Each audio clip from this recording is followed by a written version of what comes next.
करारी वाली आवाज तो आप सब जगह सुनते ही हो। ये देखो आप कितने सॉफ्ट बने हैं पकोड़े, और ऑयली नहीं है बिल्कुल भी। गर्मा गर्म चाय और ये मसाला गोभी पकोड़े मिल जाए, आनंद ही आनंद है। आधी गोभी को कट किया है मैंने। 4 से 5 जने के लिए ये क्वांटिटी सही बनेगी। गोभी को सॉफ्ट बनाने के लिए इसको बॉईल करना है, तो एक पैन में मैं इसको डाल रहा हूँ। ये वॉश करी हुई है दोस्तों। इसी के साथ में पानी डालेंगे इसको डुबाने के लिए। इतना काफी रहेगा। साथ में 1 चम्मच नमक, इन दोनों को मिक्स करना है। मैं यहाँ पर 1 चम्मच विनेगर भी डाल रहा हूँ, इससे गोभी साफ भी हो जाती है और टेस्ट भी थोड़ा अच्छा आता है। अब बस 5 मिनट इसको हीट करना है, या फिर बॉईल आने के बाद 2-3 मिनट और।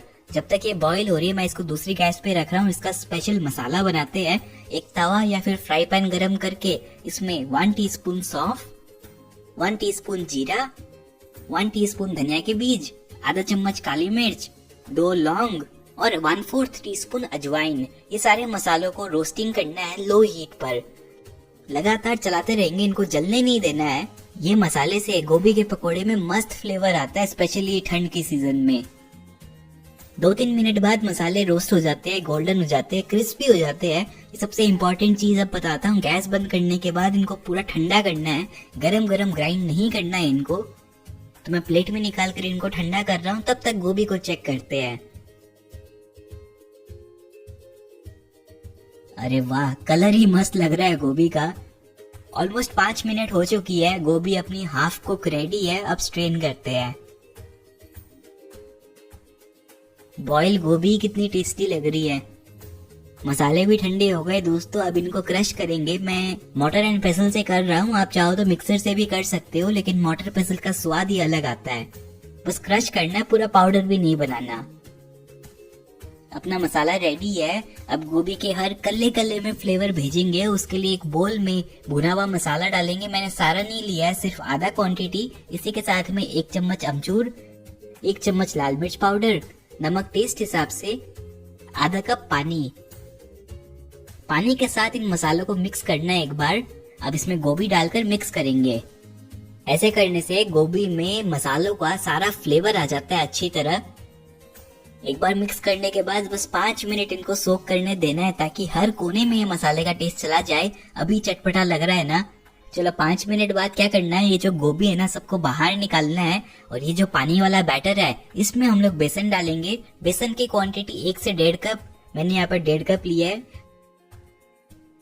2 बड़े चम्मच चावल का आटा और नमक, ये 3 चीजों को अच्छी तरह मिक्स कर बैटर बनाना है। अगर जरूरत पड़े तो पानी डालेंगे। बैटर को भी अच्छी तरह फेंटना है दोस्तों, ताकि पकोड़े क्रिस्पी बने। फेंटने के बाद 5 मिनट रेस्ट देना है। तब तक तेल टिकाते हैं। कढ़ाई मैंने टिका दी, इसमें तेल गरम कर रहे हैं। तेल जब गरम हो जाता है तो 1 बड़ा चम्मच के आसपास तेल लेकर हम लोग बैटर में डालेंगे और एक और बार फेंटेंगे।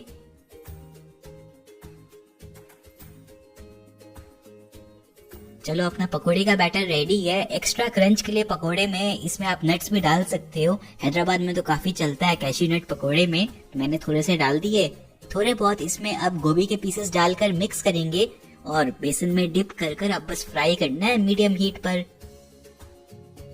एक एक कर पकोड़े को फ्राई करेंगे और इनको पूरा फ्राई नहीं करना है, मीडियम हीट पर लाइट गोल्डन होने तक फ्राई करेंगे। उसके बाद बाहर निकालेंगे तो भी आपको टिश्यू पेपर या फिर नैपकिन या फिर कोई भी जाली लगाने की जरूरत नहीं है, क्योंकि अभी हम लोग ने इनको सिर्फ हाफ कुक किया है। बाकी के भी ऐसे ही मैं हाफ फ्राई कर लेता हूँ। शुरू में आप देख सकते हो कैसे ये हैवी है, तो नीचे नीचे डूब रहे हैं, क्योंकि बहुत ज्यादा मॉइस्चर है ना पकोड़े के अंदर। हैवी है, सॉफ्ट है।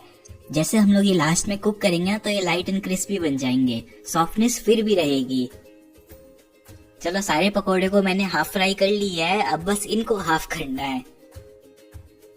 अंदर आप बैटरिंग देखो क्या मस्त हुई है। फ्लेवर तो अंदर तक है ही, बेसन का बैटर भी अंदर अंदर गया है। बाइट साइज के पकोड़े हम लोग कर रहे हैं अभी। मैंने सारे रेडी कर लिए कट करके। ऐसे ही आप चाहो तो 1 घंटे पहले तक भी रेडी कर रख सकते हो। सर्विंग टाइम में बस झारे में अपने पकोड़े लेंगे और फिर हाई फ्लेम पर इनको फ्राई करना है गोल्डन ब्राउन होने तक।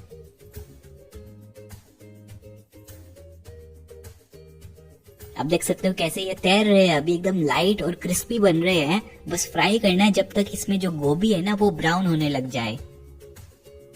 देख सकते हो आप, अपनी गोभी ब्राउन कलर की हो रही है, अपने पकोड़े रेडी है, बाहर निकालते हैं। अब यहाँ पर मैंने इसको एक पिज्जा स्क्रीन के ऊपर निकाला है ताकि एक्स्ट्रा तेल निकल जाए। अपने गर्मा गर्म मसाला गोभी पकोड़े बिल्कुल रेडी है।